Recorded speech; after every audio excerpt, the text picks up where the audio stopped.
ورحمۃ اللہ وبرکاتہ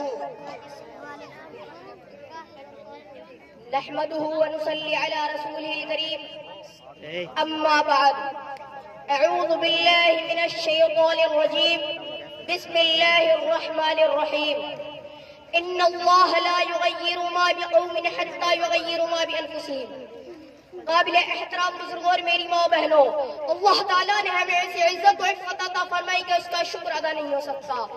رسول اللہ صلی اللہ علیہ وسلم کی سب سے پہلا گواہی دینے والی بھی عورت تھی اور اسلام کے نام پر سب سے پہلے شہید ہونے والی بھی عورت تھی۔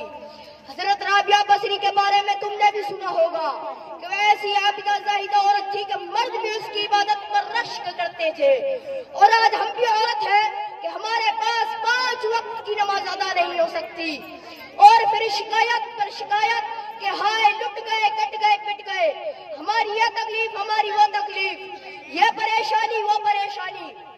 پیاری ماں اور بہنوں، ہم اپنے کل ہوا کا کوئی علاج نہیں۔ کسی نے خوب کہا ہے، بندہ کہتا ہے خدایا تو میرے احوال دیکھ، بندہ کہتا ہے خدایا تو میرے احوال دیکھ، یہ جواب آتا ہے کہ اپنے نعمہ اعمال دیکھ۔ علامہ اقبال کہتے ہیں، خدا نے آج تک اس قوم کی حالت نہیں بدلی، خدا نے آج تک اس قوم کی حالت نہیں بدلی، نہ ہو جس کو خیال خود اپنی حالت کے بدل لے گا۔ بہنوں کو خواب غفلت سے آنکھیں کھولو، برائیوں کو اپنے گھر سے نکالو اور اچھائیوں کو اپناؤ۔ گھر ہی نہیں بلکہ پورا معاشرہ سنور جائے گا۔ تو اگر سنور جائے تو تیرے گھر کی دنیا ہی بدل جائے۔ ماں کی گود بچے کے لیے پہلا مدرسہ ہے۔ ماں مشرکہ ہے تو بچہ مشرک، ماں کافرہ ہے تو بچہ کافر، ماں مؤمنہ ہے تو بچہ مؤمن۔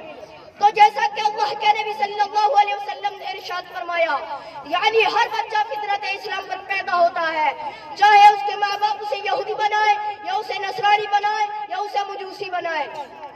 اس لیے میری ماں اور بہنوں، ہم صحیح ہوں گے تو ہمارے بچے صحیح ہوں گے، اور ہم صحیح ہوں گے تو ہمارا گھر صحیح ہوگا۔ وما علینا الا البلاغ المبین۔ السلام علیکم ورحمۃ اللہ وبرکاتہ۔